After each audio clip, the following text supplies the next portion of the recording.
Krishna.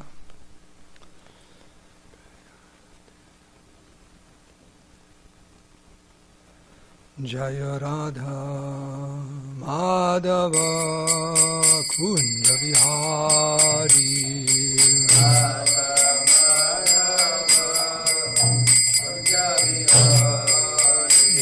Jaya Radha Madhava Kunja Vihari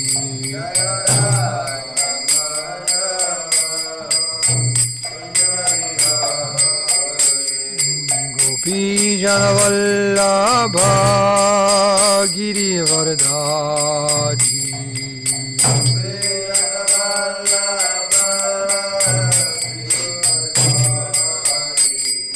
Gopi Janavallabha Girivardhari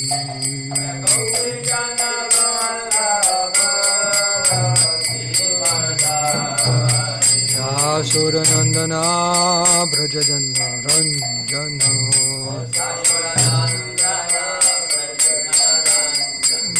Jasuranandana Brajadana Ranjana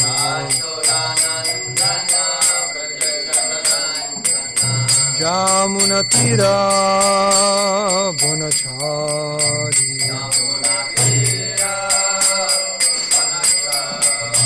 Jamunatira Bonachari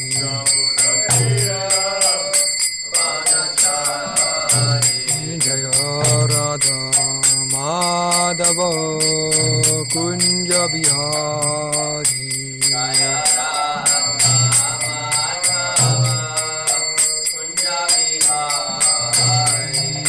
Gopi Jana Vallabha Girivardhari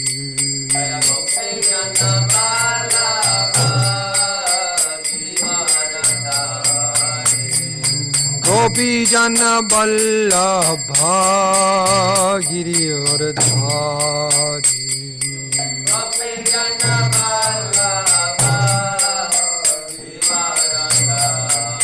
Jashuranandana Brajajana Ranjana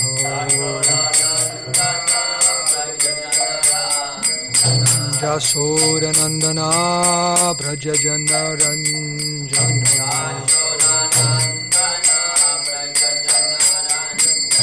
Jamunatira Bonachari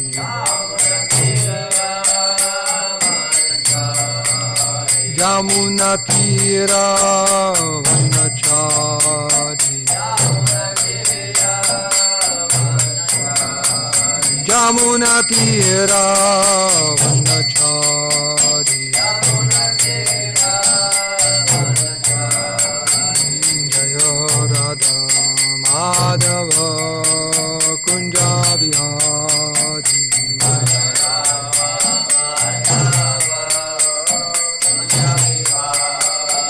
Jaya Radha Madhava Kunja Bihari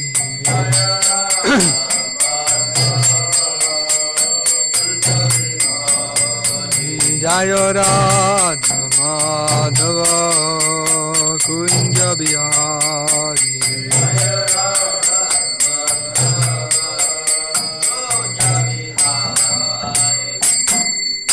Shri Shri Radha Madhava ki Shri Radha Giridhari ki Jai Jai Om Vishnupad Paramahamsa Parivrajika Jai Jai Shodhara Shri Shri Mahad His Divine Grace Abhay Charanara Vinda Bhakti Vedanta Swami Srila Prabhupada ki Jai Jai Om Vishnupad Paramahamsa Parivrajika Jai Jai Shodhara Shri Shri Mahad His Divine Grace Srila Bhakti Saranta Saraswati Goswami Maharaj Prabhupada ki Jai Ananta Koti Vaishnava Vrinda ki Jai Grantara srimadbhagavatam ki Jai Samaveda Bhakti ki Jai Gaura Premanandi all glories to the assembled devotees all glories Sri Sri Guru and Sri Gauranga Om Shri Radha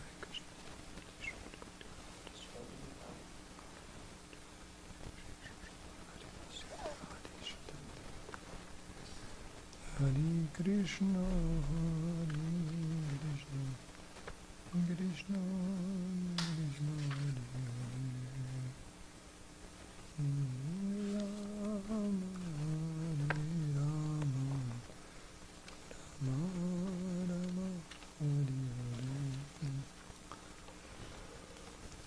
So this morning, reading from the 4th canto of the srimadbhagavatam,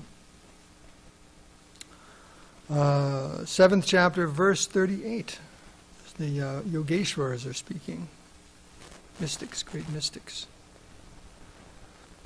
Om Namo Bhagavate Vasudevaya. Om Namo Bhagavate Vasudevaya. Om Namo Bhagavate Vasudevaya. Narayanam Namaskricham Naram Chaiva Narotamam Devim Saraswatim Vyasam Tato Jamati Yuriyat. Is this the Brahma Samhita melody? No, one view. Okay. Yogeshwara Uva Uchu Prayantatenyostu Amutastwai Prabhu. Oh, catchy there, huh?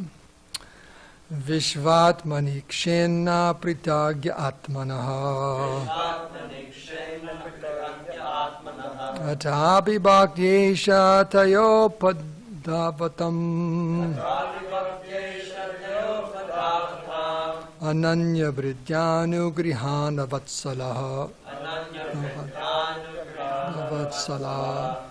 Prayanatenyo sta amutastvai prabho Vishvatmani kshena pritagya atmanaha Atapi bhaktyesha tayo padavatam Ananya vrityanu grahana vatsala Prayanatenyostyamutastvai prabho Vishvatmani kshena pritagya atmanaha Atapi bhaktyesha tayo padavatam Ananya vrityanu grahana vatsala. Anyone like to chant? Yogeshwara Uchu Prayanatenyostanamutastvai prabho Vishvatminakshena pritagya atmanaha Adapi bhaktyesha tayo pavadyatam Ananya vrityanu grahana vatsala Yeshvara uchuhu Prayanatenyostu amuttastvai prabho Vishvatmani shena pritagya atmanaha Atapi bhaktyesha tvayopavadavatam Ananya vidyanam bhagavatsalaha Yeshvara uchu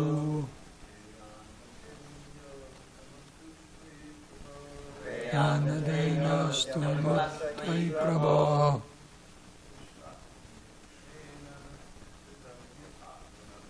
Vishvatmani kshena pritagya atmanaha Adhapi bhaktyesha tayopabadhavatam Ananya vrityanu grahana vatsala Yogeshwara uchuhu Prayanate snostamuttastvai prabho Vishvatmani kshena pritagya atmanaha Atapi bhaktyesha tayo padhavatam Ananya vrityanu grahana vatsala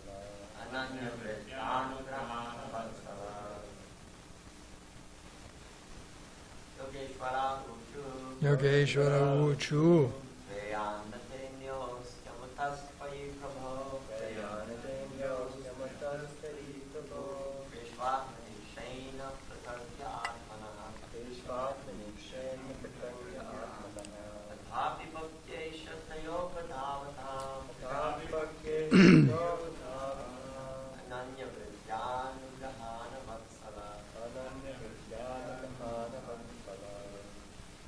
Word for word.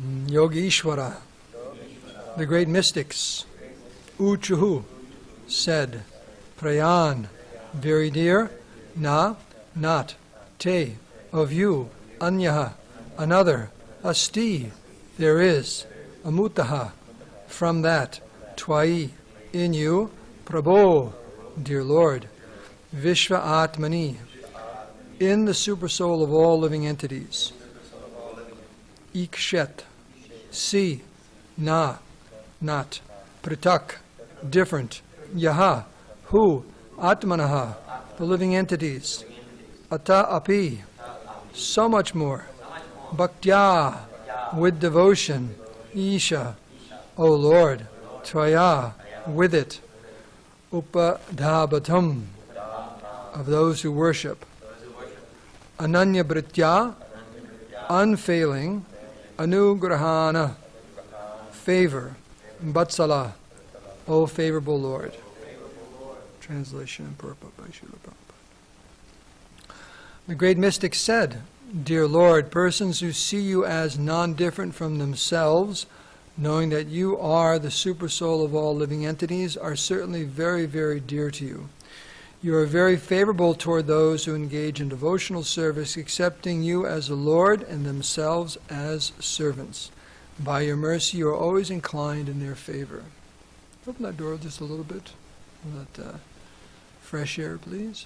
So please repeat. The great mystic said, Dear Lord, persons who see you as non-different from themselves, knowing that you are the supersoul of all living entities,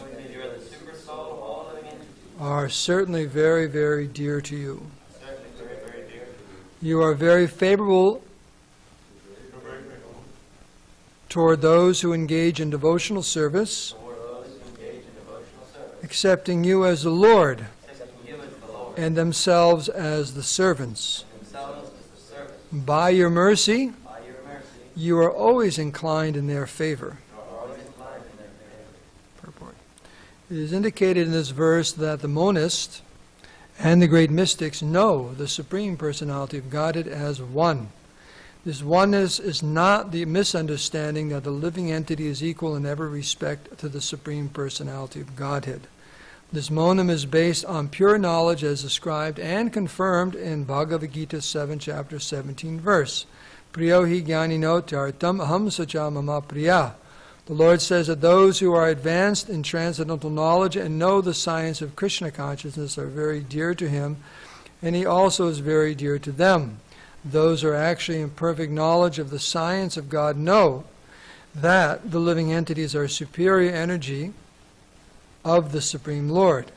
This is stated in Bhagavad Gita 7th chapter. The material energy is inferior and the living entities are superior energy. Energy and the energetic are non-different, therefore energies possess the same quality as the energetic. Persons who are in full knowledge of the personality of Godhead, analyzing His different energies and knowing their own constitutional position are certainly very, very dear to the Lord. Persons, however, who may not even be conversant with knowledge of the Supreme Personality, but who always think of the Lord with love and faith, feeling that He is great and that they are His parts and parcels, ever His servitors, are even more favored by Him. The particular significance of this verse is that the Lord is addressed as Vatsala. Vatsala means always favorably disposed. The Lord's name is Bhaktavatsala. The Lord is famous as Bhaktavatsala, which means that He is always favorably inclined to the devotees, whereas He is never addressed anywhere in the Vedic literature as Jnani Vatsala, or Karmi Vatsala, or whatever. So, Om Ajnantimirandasya Gyananjana Salakaya Chaksulunminitam dena taismai Shri Gurave Namaha. Shri Krishna Chaitanya Prabhu Nityananda Shri Advaita Gadadhara Shivasari Gaur Bhaktivinoda. Hare Krishna, Krishna Krishna, Hare Hare, Hare Rama, Rama Rama, Hare Hare. Vanchika Patrubhascha Kripa Sindhu Bevacha Patitanam Bhavani Bhyo Vaishnavi Bhyo Namo Namaha. So with your permission, try to say a few words.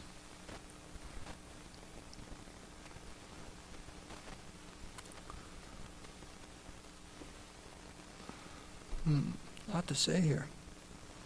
Let's begin. What time is breakfast?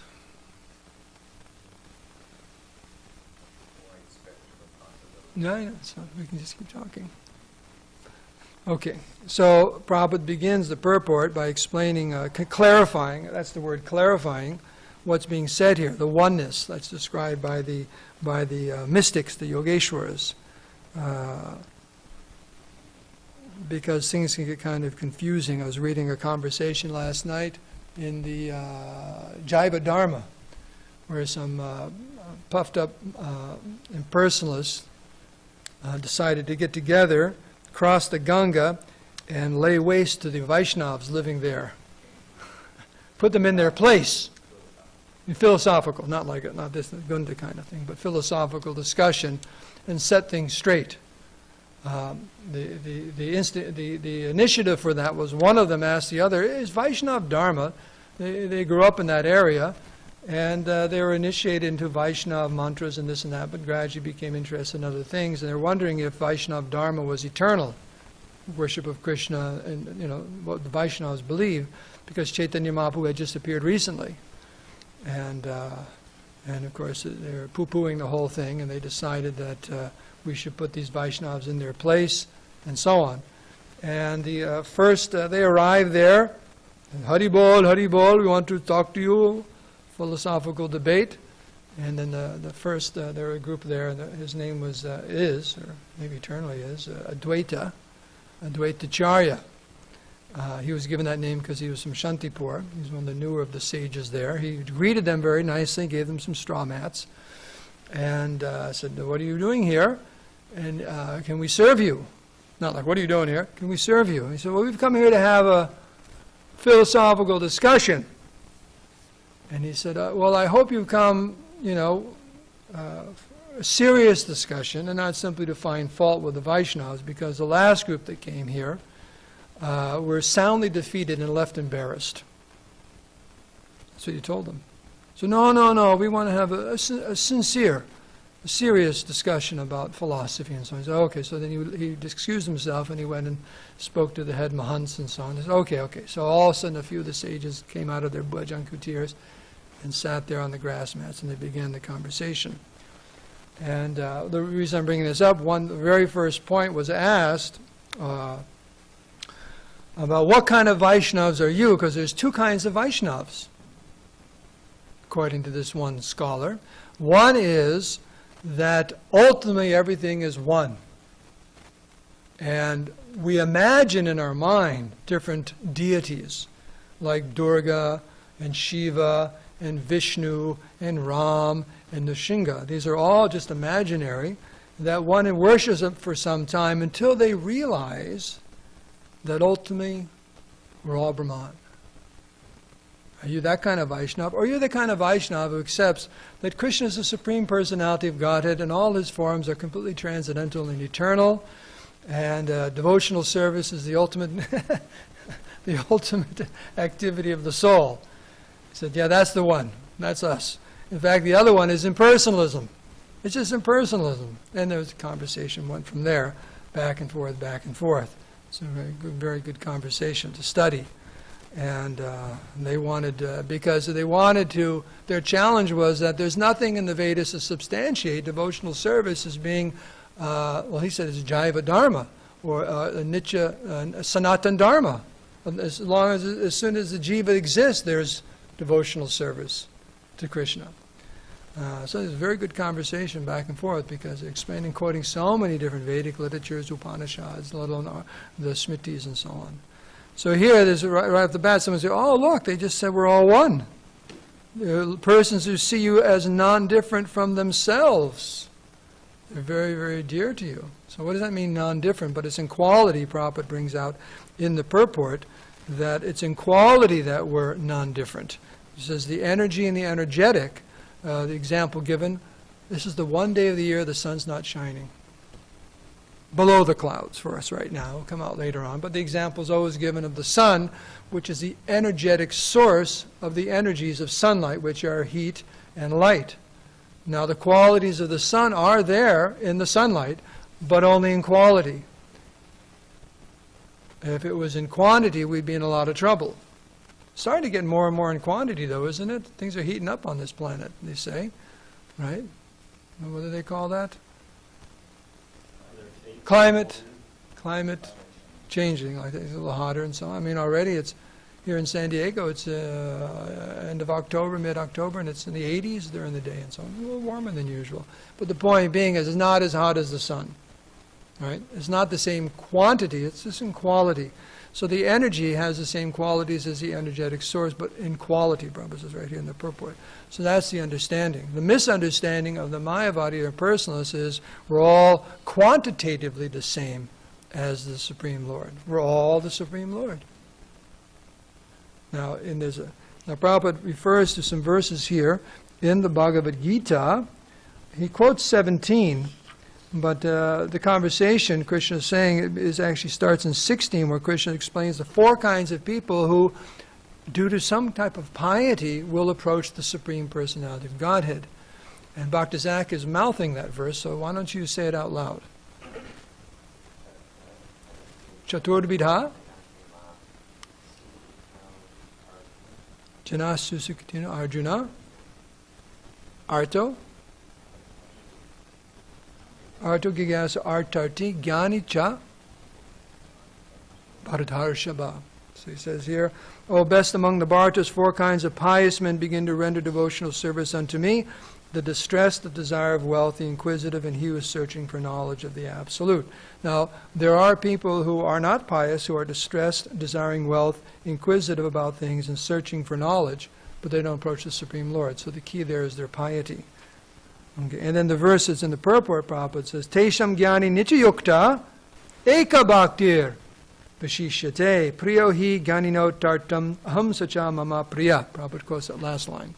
So he said, of these, the four, the one who is in full knowledge and who is always engaged in pure devotional service is the best. I am very dear to him and he is very dear to me. She's making that declaration. He says, all these devotees are undoubtedly magnanimous souls, but he who is situated in knowledge of me I consider to be just like my own self. Does it sound like the verse? Just like my own self. Being engaged in my transcendental service, he is sure to attain me, the highest and most perfect goal.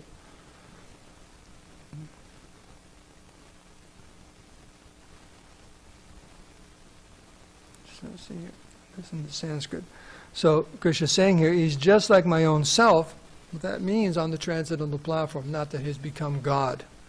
And again, he's qualifying the fact that such persons are engaged in my devotional service, so there's always that difference. One's the Lord and one's the servant of the Lord.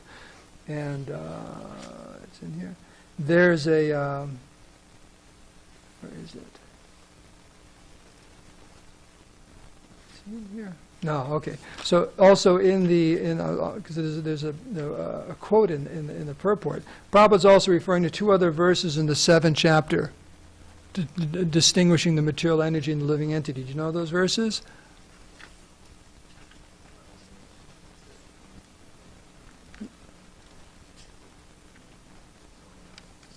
Yeah, the Bhumi Rapo Nalo Vayu. First he's saying, Bhumi Rapo, the earth, water, fire, air, ether, mind, intelligence, and ego, these are my separated material energies. But then the next verse is, Aparayamitas Twanyam Prakritim Vidimi Bharam Jiva Bhuta Mahabaho Yayam Dharite Jagat. So he's saying, besides this material energy, there is something else. That's a living entity, a superior energy of mine. And it's comprised of the living entities who are exploiting the resources of this material inferior nature. And it's in that purport where Prabhupada quotes an amazing verse. All the verses in the Bhagavatam are amazing, which backs us up about the position and the difference between the living entity and the Supreme Lord. And I'll read the translation here. This is from the 10th canto, 87th chapter, verse 30. Is that the conversation of the Vedas personified? Do you think that's what this is from? Because it's quite a scholarly verse. It says, O Supreme Eternal, here it is, here's the thing. If the embodied living entities were eternal and all-pervading like you, then they would not be under your control. Right? So if you and I are equal, I'm not under your control, you're not under my control, we're equal. But if the living entities are accepted as minute energies of your Lordship, then they are at once subject to your supreme control. Therefore, real liberation entails surrendering by the living entities to your control, and that surrender will make them happy.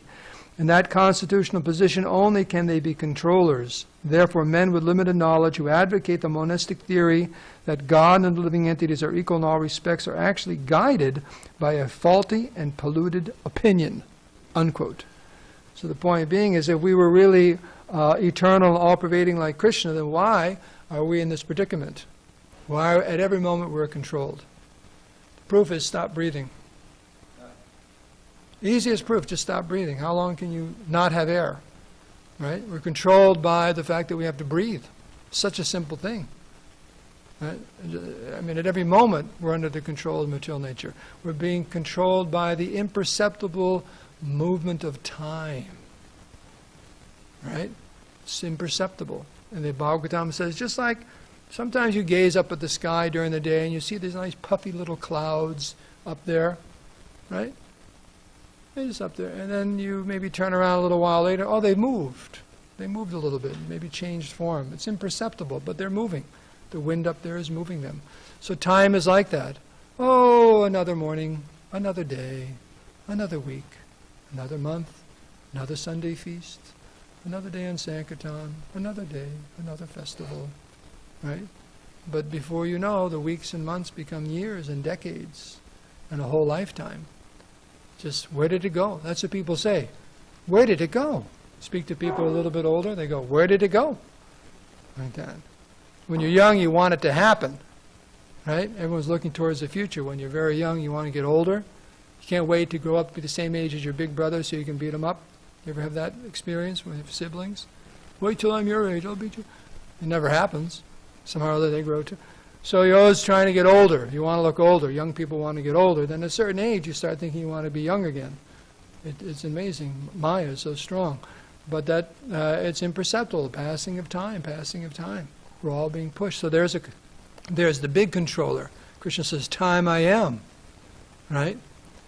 Devouring everything. As with this the universal form, Vishwarupi showed Arjuna that everyone was rushing into the mouths of the time factor in the form of those mouths. So we're all being controlled at every moment, limited in so many ways. So how is it with the Supreme Lord? How is it with the Supreme Lord? Doesn't make any sense at all. So in the purport here, let's get back to the purport.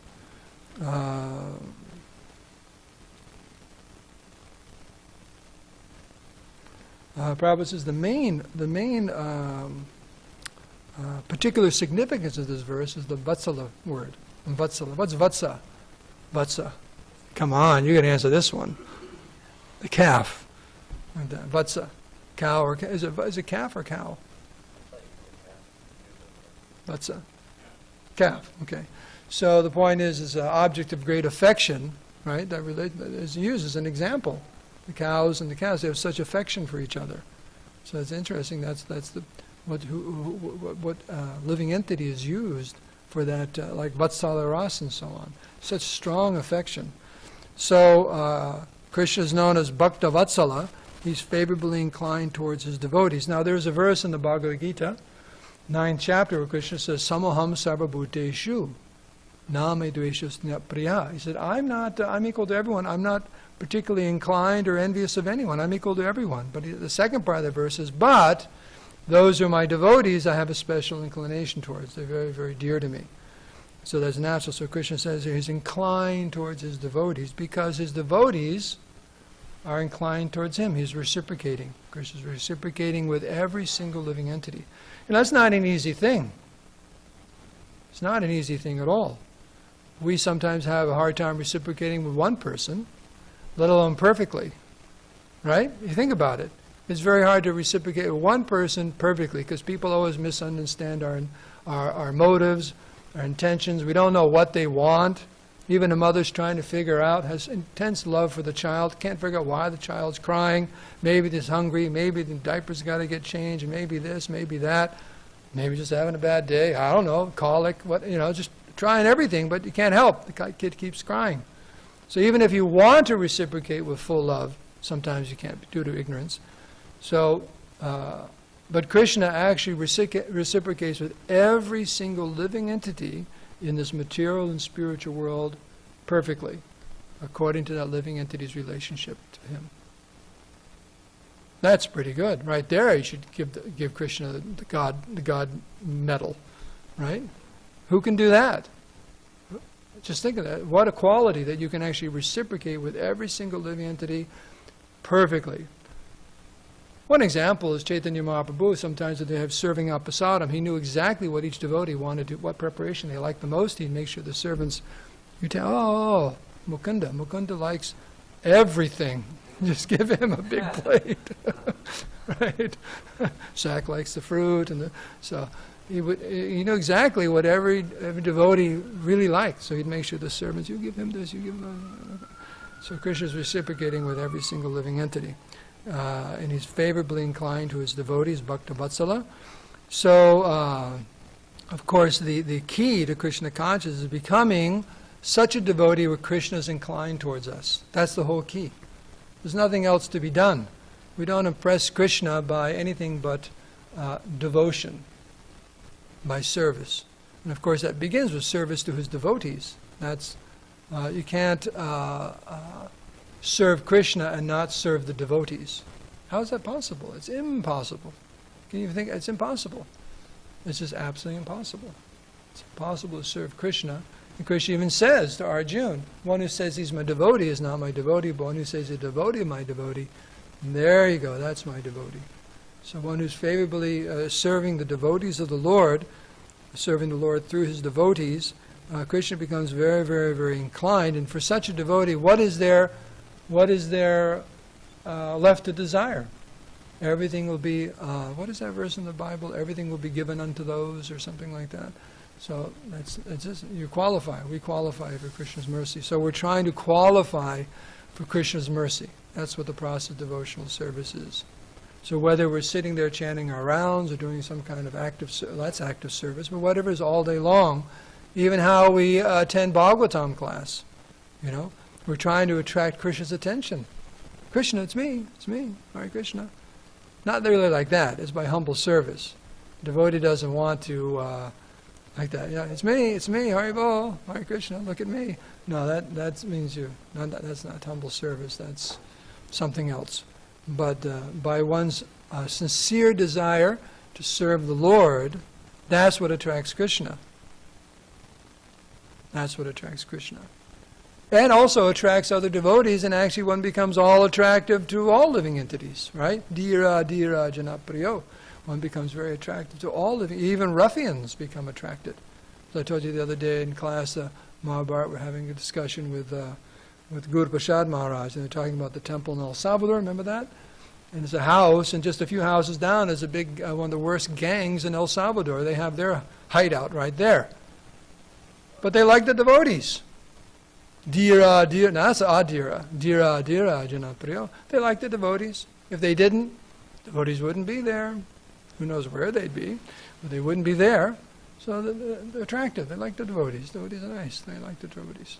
Like that. So, it's 8:30. One thing I was going to do, we don't have to because it's 8:30, I can end for classes, but this phrase here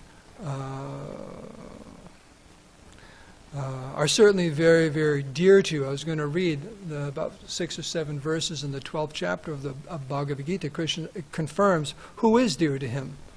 So I can read that if you like. Let me just read those and we can end. That'd be a nice way to top off the class. I'll get a few brownie points for that one. What chapter is that in? 12th chapter is devotional service, right? And that chapter also, Krishna begins, Arjuna begins that chapter by asking what question? About who's better, right? The beginning of the 12th chapter, there's a question by Arjuna. He's asking, who's better, the da or the da? Yeah, so it's like today's verse. Who's better? Those who are absorbed in impersonal meditation or your devotees? And what does Krishna say? What do you think Krishna says on that one? I don't know. Ask your mom. I don't know. What does Krishna say? Yes, the devotees. So, like that, devotees are best. Okay. So let's read, there's a few verses here. Okay. It begins, yes, 13 and 14 of the chapter. It's a short chapter. It was 20 verses. It's a very short chapter, but very ecstatic. Yeah. So I'll read the English, okay? One who is not envious, but is a kind friend to all living entities, who does not think himself a proprietor, and is free from false ego, who is equal in both happiness and distress, who is tolerant, always satisfied, self-controlled, and engaged in devotional service with determination. His mind and intelligence fixed on me, such a devotee of mine is very dear to me. Text 15. He by whom no one is put into difficulty, and who is not disturbed by anyone, who is equiposed in happiness and distress, fear and anxiety, is very dear to me. 16. My devotee who is not dependent on the ordinary course of activities, who is pure, expert, without cares, free from all pains, and not striving for some result, is very dear to me. 17. One who neither rejoices nor grieves, who neither laments nor desires, and who renounces both auspicious and inauspicious things, such a devotee is very dear to me. 18 and 19. One who is equal to friends and enemies, who is equiposed in honor and dishonor, heat and cold, happiness and distress, fame and infamy, who is always free from contaminating association, always silent and satisfied with anything, who doesn't care for any residence, who is fixed in knowledge and who is engaged in devotional service, such a person is very dear to me. And the last verse, 20. Ye tu dharmam ritam idam yatoktam paripasate shwadadhanamat parama bhaktaste tiva me priyaha. Those who follow this imperishable path of devotional service and who completely engage themselves with faith, making me the supreme goal, are very, very dear to me. So this is a nice meditation for us. Not meditation, but lesson. How to get dear to Krishna. Any questions or comments? I thought, just so there's not massive.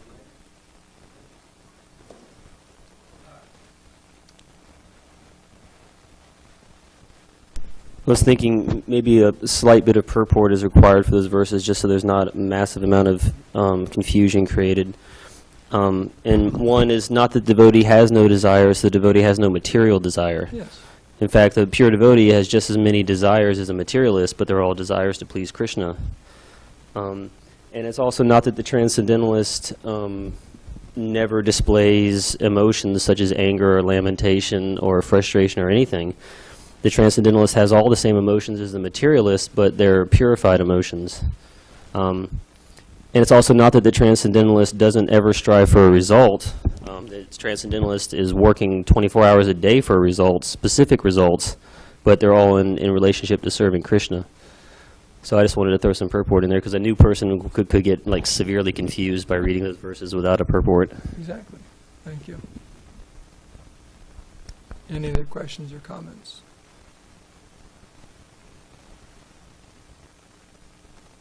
Everyone seems very satisfied. That's one of the qualities, I guess. Satisfied. Whether class is ending or not ending, I'm completely satisfied.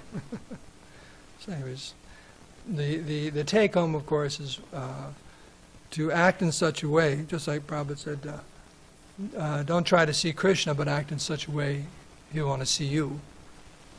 So that's the thing. Like we were saying before, you don't have to, how high you jump at arati. Krishna, look at me, look at me. You just have to act in such a way where Krishna wants to see us, like that. And that's, That's the key to Krishna consciousness, our Krishna consciousness. Act in such a way. Just like there's a saying amongst some Christians, what would Jesus Christ do? What is that? There's a Y, what, W, what, W? WWJD. What would Jesus do, right? Okay. So, devotees think like that. How would my spiritual master want me to act? What's proper? Because we're learning. Just like in anything, you learn. What's the proper way to play the madanga? So you can see it sometimes in Zach's face. When he's playing the madanga, he's like, "Oh, I gotta," like that, you know. Just like, "This is what I got to do now," like that. The proper way to play the instrument. So whatever it is, there's a proper way. So there's a proper way to act. That's called your acha, right? Like that. In fact, Chaitanya Mahaprabhu said that's the greatest ornament. Etiquette is the greatest ornament of the Vaishnava. So how we act and behave, and we have to always remind ourselves, because we didn't start out on, we got out of bed on the wrong side in this lifetime. So we have some work to do, but it's not impossible. By the mercy of our spiritual masters, it's not impossible. By the mercy of the Vaishnavas, it's not impossible. But our conditioning is to do something pretty much the opposite of Krishna consciousness, so we have to work on that. And that's what the association devotees is all about. So learning how to act in such a way with Krishna is so pleased. And you have the examples. You have the examples of so many devotees. It's not a mystery. There's no mystery. And the Bhagavatam is, and all of Vedic literature is filled with so many different stories about devotees in every particular situation, level of Krishna consciousness. So it's all there. It's just a question of us,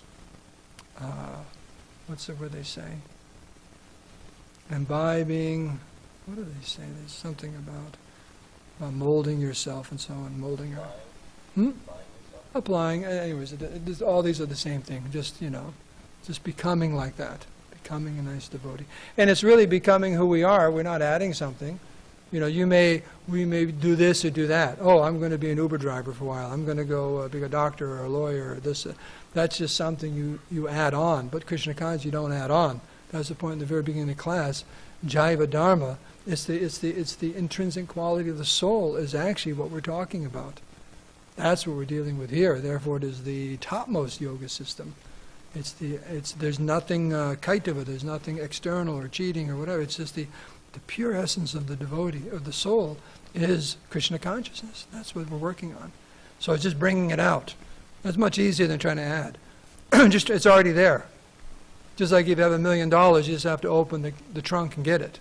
Is that easier than going out and trying to work and get $1 million? Right? You know that story? You tell me to stop talking if you like. But you know that story we tell sometimes about acres of diamonds? You know that story? You know, the Templeton University, it was founded by a gentleman, I forget his name, O'Connor, I think was his name. He was a clergy and this and that. And then a bunch of young men and women approached him. This is, I don't know, beginning in the 1900s or something, for a school, a college for people who didn't have much money.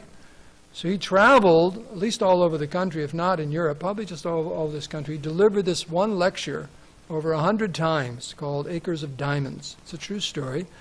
I think you remember it, about South Africa, about this farmer, not farmer, revealing where I'm from, farmer, Western Massachusetts. This farmer, he had a nice piece of property and so on, but then he heard there was a gold rush. It's a true story. It's an absolutely true story. Gold rush there in South Africa. Diamonds, not gold rush, diamond rush. Diamonds, diamonds, diamonds, diamonds. So he's thinking, I'm sick and tired of shoveling you-know-what and plowing the fields and all that. I'm going to go find myself some diamonds. Everyone's going, leaving, his neighbors are leaving. Everyone's going looking for diamonds. So he sold his property and headed out looking for the diamonds, okay? And he sold it to some nice guy who liked farming and so on, humble guy. And the story goes that he actually died in his search for diamonds. Ran into bad luck or this, that, and he died. The gentleman who bought the property was very, very happy there. One day he was walking on the property and there was a nice stream there and he saw this little glitter and he went over and there was this big chunk of some kind of rock or something. He put it on the mantle in his living room. And sometime later a friend of his came over and they were chatting and his friend, out of the corner of his eye, he saw this big chunk there. He said, well, where'd you get that? He said, Oh, I just got in the stream. There's tons of them all over the places. You know what that is? He said, no, no. He said, that's a diamond in the rough. That's a diamond. He said, oh, my whole property's littered with all of those. So it turns out that farmer bought the largest diamond mine in South Africa.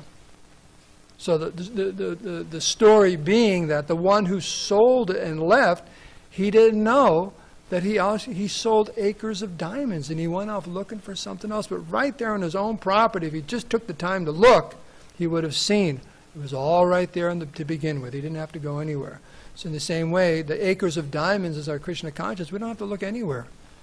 You don't have to look that way down Grand Avenue, or that way up Grand Avenue, or over on Garnett, or you don't have to look anywhere.